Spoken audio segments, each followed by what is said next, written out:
What is up, guys? Welcome back to OverTakes. This is Misfit, and today we're going to be recapping the Summer Showdown finals. It was a fantastic tournament, and we are going to be diving into some of the matches, talking about the big storylines and all that, going through it. You know, all the stuff that happened. We had the clash of styles and the East versus West and all the things. But before we dive into that, I'd like to thank everybody for joining me. Everybody who has been supporting me, thank you very much. It's greatly appreciated. And if you're new, thanks for stopping by. I do Overwatch League content 2 to 3 times a week, depending on what's going on. We're going to have some different stuff going on since we're in between tournaments. I'm going to do a recap, and then we'll do some rankings and some other things. We're going to have some other types of stuff going on before we get into the Countdown Cup. Oh, these names, the alliterative. Anyway, but thanks a lot for stopping by. If you could hit a like, hit a subscribe, that would be fantastic. All right, guys, let's get into this. First, let's just talk about the tournament itself. We had all of these narratives and things coming in. We had, you know, the teams from the East that favored the ball, divide and conquer kind of comps versus the NA teams with their rush and essentially double shield at times comps, the sim rush, the sim TP May, etc. scenario thing, whatever we're calling that now, and the sort of death ball thing versus the ball comps with the Sombra Tracer and smattering of Pharah, etc. when you get an appropriate map to play it on.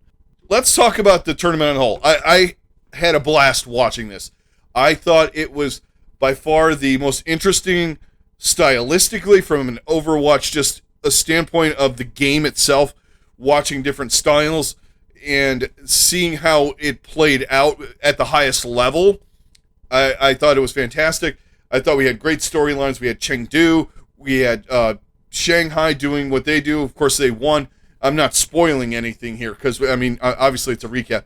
And you had Dallas and Atlanta failing, not failing. I don't know how to really put it. I would say more on the being outplayed by the teams from the eastern side of the bracket. I'm not going to get into the whole thing of NA is bad, APAC good thing, because it fluctuates from stage to stage with hero pools, not hero pools, and you have the best team in the league in the East anyway. Chengdu had a fantastic run because the meta was perfect for them as far as what countered what, and I'm not saying it's a bad thing. They played it to perfection because there are other teams that have tried. None have duplicated, except for Shanghai, who just played it better. But they varied as the tournament went on. We saw a little bit of variations here and there, and that was kind of interesting to see what the counters were and all that. Overall, I had a good vibe watching these games. I thought it was fantastic seeing how certain comps didn't work against other comps and how they worked on certain maps, but maybe not on other maps. It was just fantastic to watch. The end result was Shanghai won. Obviously, we all know this now. They defeated the Chengdu Hunters, who went above and beyond and drove this style that they play to the end. They beat Dallas twice, and they just could not beat Shanghai this go-round. They've beaten them this year. They beat them earlier on in the year. But I want to talk about Chengdu for a minute, and just some of the things I've pulled just by watching them. I love the style that they play, because they play a very frenetic, fast-paced thing. But before we get into like the minutia of Overwatch League and the matches and the comp versus comp, I just have this vibe. To me, I know it's planned out, but it feels like the Chengdu Hunters are playing Overwatch, and everybody is just watching what everybody else is doing. Oh, that guy's doing this good. Chengdu's like, fuck it, we're good at ball and Pharah, and Leave is good on everything, so whatever we need him to do, let's just do that. It's like spawn room, like, you're like, can you play ball? Yeah, alright. Oh, yeah, I guess you can. You know, you look at the guy's profile, well, fuck, you're like, You know, you have X amount of playtime on it or whatever. To me, it feels like Chengdu plays Overwatch. Everybody else plays what works in scrims, is what I'm getting at. And it's fantastic to watch. Does it fail sometimes? Sure, it does. Sometimes it doesn't work against things. But you know what? They go out there, they have fun, and it's like, fuck it. We're going to play Overwatch. You guys can worry about fucking rush comps and where your fucking teleporters are going to go, and if you're going to run goats or not, or if you're going to, you know, do some sort of whatever the fuck you're doing, because the Gladiators ran it in a scrim. We're just going to play our Overwatch, and you guys figure out what you're going to do. And I find that fantastic and fun and just awesome. I know they have coaches, they have plans, but it's plans around the game and how their guys play and what they can play. Yeah, I always make jokes about them and stuff like that because it's weird. Because, you know, I get into the nuts and bolts and the what you have to do to win in this league is to do this. Right now you have to run rush with teleporter. And if you don't run rush with teleporter, you have to run double shield. You know, stuff like that. It just, you know, you get into that. You're not going to win if you run ball and Pharah. What the fuck is that? You know, it's stuff like that. And if you look, we got into the tournament, teams started picking it up. Shanghai picked up the Pharah. Dallas picked up the Pharah.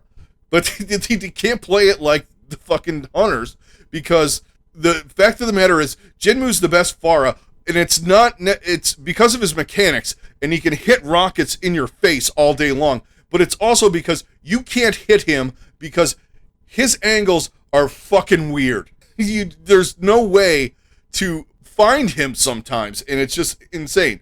I just love the way they play, and, you know, I'm more and more jumping into the Chengdu zone, and I just feel like as much as we talk about this game and the league and the metas and all that stuff, Chengdu plays what they're good at. Let's just be perfectly frank about it.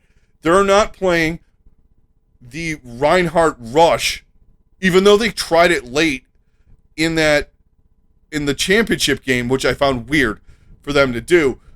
I kind of saw where they were going, but I think it was desperation at that point. They're playing the game. We're watching these other teams play the meta, allegedly. They're not playing the game. In other words, in my opinion, Chengdu's playing to their team's strengths. More than most. Yeah, there's a lot of teams that do that. Dallas does that. You know, the teams that are in there do that. But there are very few teams that are like Shanghai, maybe the Shock, a couple other teams in years past, the Shock, that can morph to any meta because in the current iteration, you know, patches, whatever, they have the players that they're able to do that and mold that too. Other teams try to do these things, but those players aren't good at said heroes, said metas, said styles. They need to take a page from Chengdu. To me, it has nothing to do with it has a little bit to do with the ball and the way they were playing the actual meta. And it's just because they play it all the time. And it was the thing that worked. And they were the catalyst for that over in the East anyway. But what I'm saying is that if other teams maybe adapted some of these stylistic things that Chengdu does, they might do better. Yeah, there are certain metas and certain heroes that are better than X and Y. But if you're playing them at a higher level than a team that's trying to force something, you're going to win anyway. Chengdu's not forcing this comp. This is what they're good at. And you can't stop it because and you saw Dallas struggle with it a lot. And we're going to dive into the matches in 2 seconds. I'm just in awe of how fun it was watching Chengdu and how exciting it was to me. The comp that they run, especially the one that everybody talks about, including me, is the one where they run the ball, Diva, Pharah, and then they have you have Zen, Mercy, and Leave is left to his own desire. Tracer, sometimes I saw him play Sombra a little bit in with that, which is fine. But what it does is there is so much going on. You're fighting. You think you're doing the thing by, all right, we're going to take out Gaga and that's going to stop them. But your backline's getting pounded by Pharah. Leave has just hacked your off tank, and you're trying to fight one war and you're losing 3.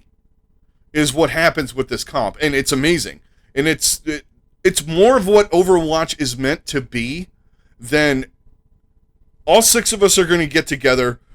We got wall teleporter lady, ice wall lady, shield guy, big square rectangle guy, and crazy girl in robot with defense matrix, and we're gonna poke at you, and we're gonna come at you. And we're going to start, dude's going to start swinging hammer, and she's going to, do you see where I'm going? And if you're doing that against a team that plays like Chengdu, where they're coming at you in multiple angles, it's like if you watch zombie movies, it's like the Dallas and Atlanta were the people in the middle of the mall with 600 freaking zombies coming at them from every fucking angle. Eventually, you're going to die. Someone's going to get lost at a certain point. Yeah, there are points where it doesn't work, but at its purest form, they're playing Overwatch, and everybody else is conforming to some analyst's take on, theoretically, you should be able to run X, Y, and Z on X map, and it should result in a thing because of the patch, and X heroes nerfed, Y heroes buffed. I enjoy science and I enjoy statistics, but sometimes if you just go out and go, let's fuck them up, this is what we're good at, that works, and that's what Chengdu does, and that's what makes them awesome to watch. They're becoming one of my favorite teams to watch because of that.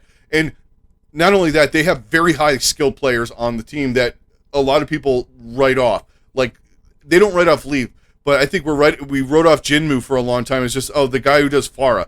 But his other heroes are really good too. He played McCree and he did really well. He plays Sombra and he does really well.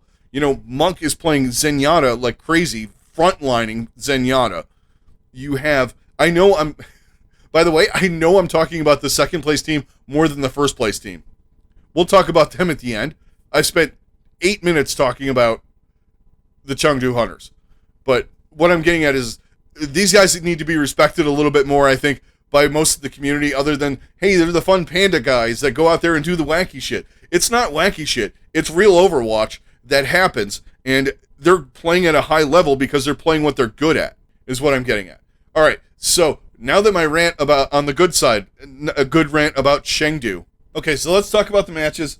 We had a few decent matches here and matchups that happened, but most of them were not really ironically, but the teams that played from the same region played each other better than the teams from opposite regions, and what happened in those matches. And obviously, the NA teams got beat by the APAC teams. But the first match that we had was Chengdu Dallas, and Chengdu came out and rolled them 3-1. Eventually, I had Dallas in this. I think I had Dallas 3-2. I thought it was going to be close. I thought Dallas at the end would be able to kind of figure out what Chengdu was doing and come up with a plan and come in there, because they have had some success. But I also did say, don't be surprised if Chengdu can beat them. If they started rolling Chengdu. Now, I thought Chengdu would get them earlier, and it would be the opposite happening. So going into the match, this is one of the ones I want to talk about a little bit. And then we're going to talk about Dallas, Atlanta, a little bit about, and focus a little bit more on the final match where Shanghai won. We'll talk a little bit about Shanghai Chengdu and some of the things that Shanghai did to kind of counter. But let's talk about this first match. I'm going to try and get through these really quick. I don't want this to be like a super long episode, guys. So going in, the first map, Dallas just was like, fuck it, man. We're going to go Lijiang Tower. And you're going, we're playing Chengdu. They have Jinmu. There's a possibility you're going to have Gardens on there, and you're going to have to deal with the Pharah. And that was the one point that Dallas lost in that. Dallas wins the map, but there was a point where Chengdu could have taken that map too, and we could have been talking about a 3-0. It would have been a long shot if they won this map, but they did have a chance, and they just got knocked off the point, and the crap happens. You know what I mean? It didn't work out in this map. And then they went to Volskaya, and that is Dallas's map. And Chengdu was like, oh yeah, You want to go Li Jiang and beat us? Fine. We're going to take you to your map, and we're going to play this out. And it looked like Dallas kind of was going to start rolling. And then all of a sudden, now Chengdu, they both got 2-2. We went going to overtime. Dallas had 3+ in the time bank, and I think maybe Chengdu maybe had a minute and a half. And Chengdu gets 4 points. Barely gets in on point A, goes into point B, and takes it pretty quick. They end up finishing with no time on the clock, obviously. And Dallas gets stalled out a little bit on point 1, or point A, I should say. And a lot of it is just Jinmu was playing a really good Sombra, and Leave was just carrying. Every match that Leave played in, except for the final, where Shanghai was like, look, this guy's just fucking us up. We got to take care of him. He kind of got kept in check, and Fleta was doing a lot of it, and Fleta's a god. So, I mean, the two of them going back and forth was kind of great. But, and same thing in this match, they just couldn't get a handle on what they were doing, and then they started running a little bit of different things here and there. Chengdu eventually takes the map by a Leave carry towards the end. There was a good EMP by Jinmu. They take the map, and they kind of steal it from Dallas. By gameplay, not by C9s or just stupid plays by Dallas. They just outplayed them and took Dallas's map, and it kind of got to Dallas's head. And then they go to King's Row, and then they do the Farah thing again, and it just throws Dallas off. And it's one of those things that, like, shoot the guy out of the fucking sky. He's so hard to get, and that, you know, they took it all the way in. Dallas gets 2 points, and it's very close, but you can see Chengdu has their number in this just by whatever they're running. Dallas has no counter to it, and compositionally, Dallas tries, you know, a couple of different things here and there. It comes down to, it's not a tank diff, and I know I kept saying it's not the comps and all that, but this became a comp diff, and it's the divide and conquer thing, like I was saying. You cut one head off, 3 more grow back, it feels like, when you're playing Chengdu. It's just being able to stab the thing in the heart and killing it initially and getting it out of the way. Yeah, Dallas was on the back foot in this whole match, even the map that they won. And that's one of those things where you knew it was coming, but you weren't ready for what was happening. And they kind of saw a little bit of it with Shanghai in the June Joust towards the middle end of that match when they started flipping and switching, and they ran some monkey and stuff like that. But I don't know if it's Fearless. They're afraid to put Fearless on the ball. At a certain point, going ball v ball might have been better. But they got some value out of the monkey and things like that. Obviously on King's Row they didn't really run it, but end of the day, Chengdu just had their number and they beat him. And the next match we had Shanghai just doing Shanghai shit. That match was brutal. And, you know, Shanghai is that good. Guys, they are on shock 2018, 2019 level of good. Real quick on Shanghai. I didn't want this to be too long, like I said. It's going to be long. So here we go. Shanghai. Look, I give Moon crap all the time. And I've reserved myself to the fact right now that it's the Valiant organization. It had nothing to do with Moon. Moon did some weird shit there, and I think it was just some of the stuff that they did. Like, you know, they traded off fucking Fate and stuff like that. I don't think he wanted that to happen. He's on this team now, and I'm sorry. Fate on Shanghai is better than Fearless on Shanghai. Fucking fight me right now.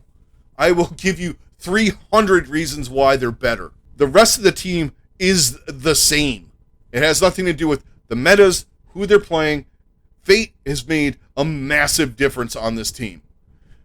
And you could say what you want, but I don't understand. And everybody, you know, Leave should be in the MVP race too. For fuck's sake, Fate needs to be in the MVP conversation because this guy came into this team that was good to begin with, and he's taken them to another level.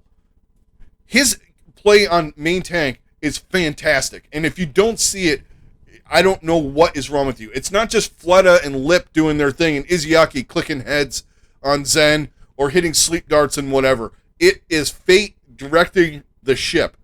This guy is playing unbelievably this year. He deserves to get way more cred than he is. He can play pretty much all of the tanks at a very high level.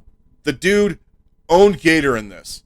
I'm sorry, he fucking bitch slapped him a few times.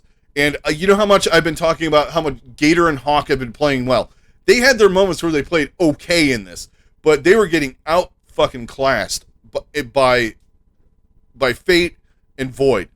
I'm sorry, I have a little bias because he was on my team last year, and I continually wish that he was on the team, and it's nothing against Oj, but I just like his leadership and all the other things that he brings. I think he's a smart guy, a fantastic Overwatch player, and he brings so much to the table for the Dragons that he's like another coach on the field. He's doing all of the things mechanically that you want him to do, and he's leading this team to many, many victories and more to come, in my estimation. Like I said at the beginning of the year, you can do the tail of the tape with him and Fate, or him and Fearless, but he brings things to the table that Fearless didn't.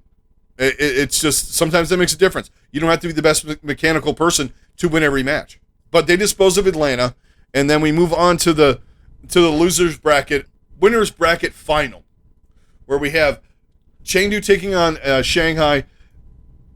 Chengdu comes back on Shanghai in this, and Shanghai starts doing a little bit of stuff. It's kind of, they get the gears turning, like kind of the Borg-ish.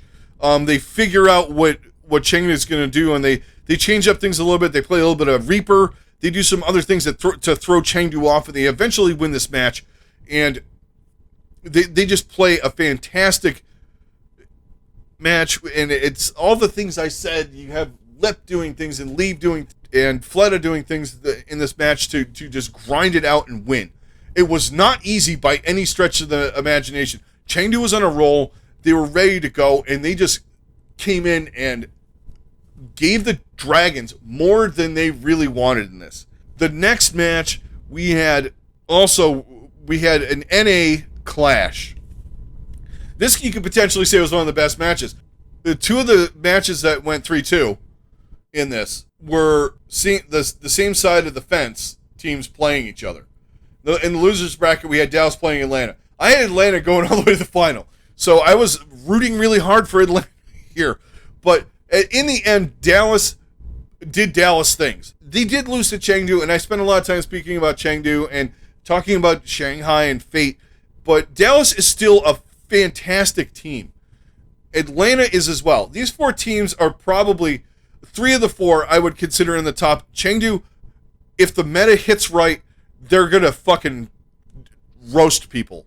If not, they're going to be in the mix, but they're going to lose weird games and things like that. And it's not a knock against Chengdu. It's just they're playing Overwatch. They're not playing MetaWatch. And they're playing what they're good at, and if certain things they're good at aren't available, well, here we are. It just happens. If you look at the two best stages that Chengdu's had have been stage 1 and stage 3. No hero pool. Enough said there. The one thing I do have to say about Atlanta that, and you could say it about Dallas a little bit, their flexibility outside of the main meta. Now it could be different if they're all if everybody's in the same region, and you had Chengdu and Shanghai and other teams doing this ball thing. They might have picked up on it and ran it, but there's also the Atlanta kind of in the Chengdu of NA in a way, where their guys are good at Ryan, like their tank line, because you kind of right now you're basing everything off your tank line. You can DPS guys are usually pretty good on a whole bunch of stuff that you can work with it, and flex supports and main supports. So your tank line is generally good at Sigma and Diva and Orisa and Reinhardt.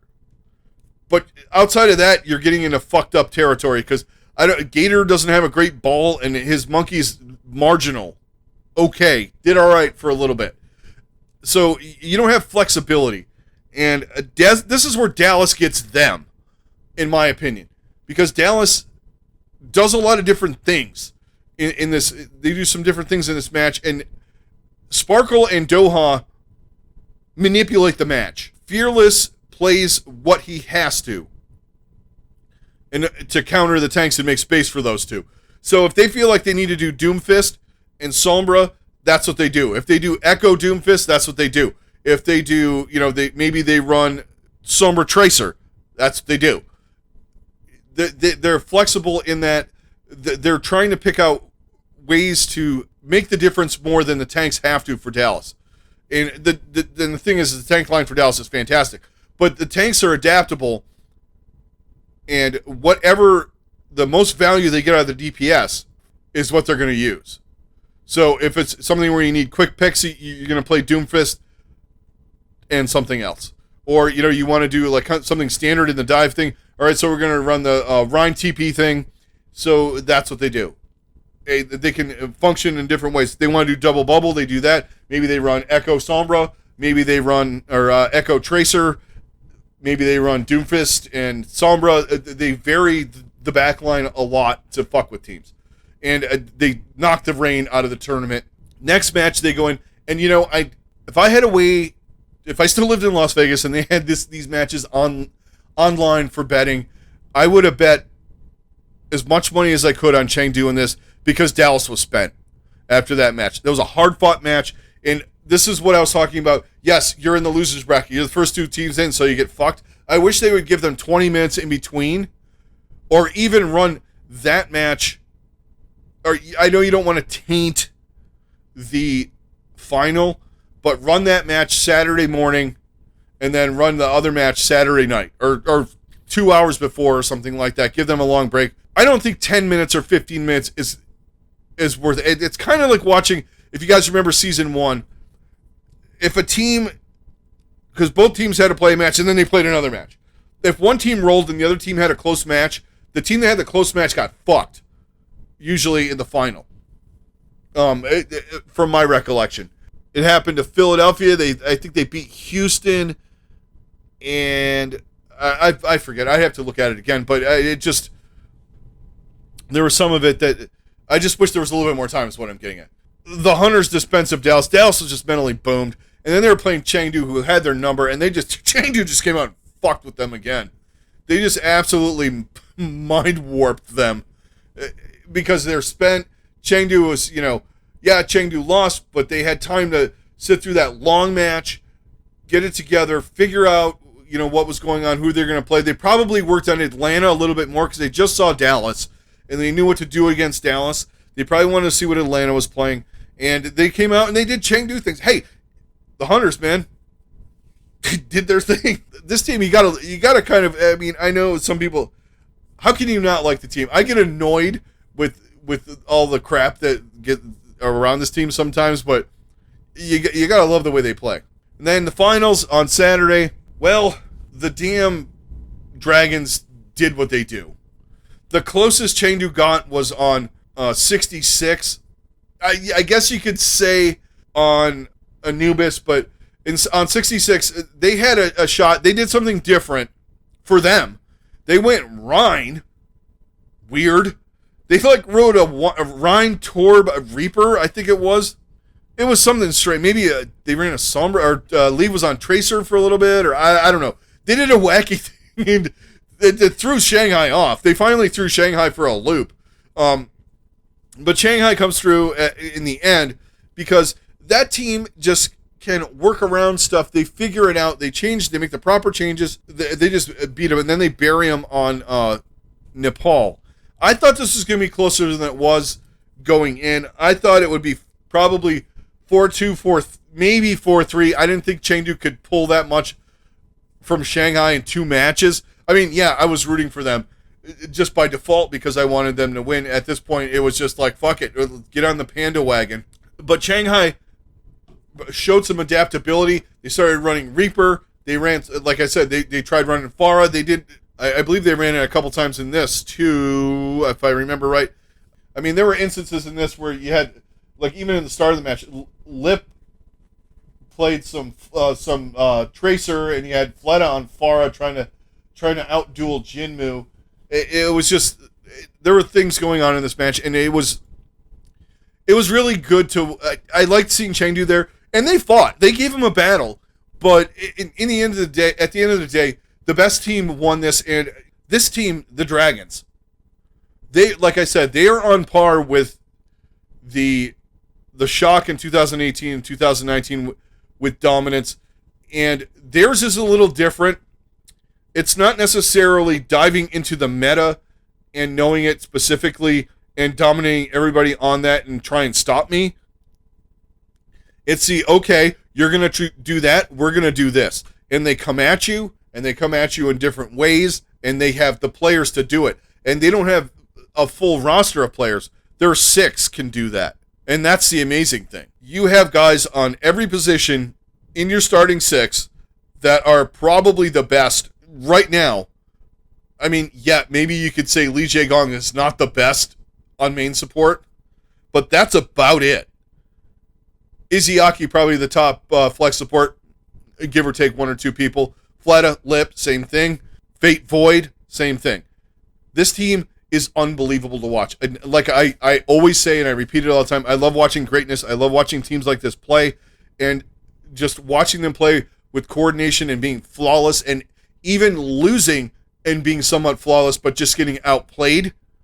The Dragons did something that hasn't been done in a while. They went back-to-back in quote-unquote stage finals, tournaments, whatever you want to call them. They are the most dominant team in the league right now. They can beat anybody at any given time. They are playing at a level that is just super fun to watch and fascinating, all in the same.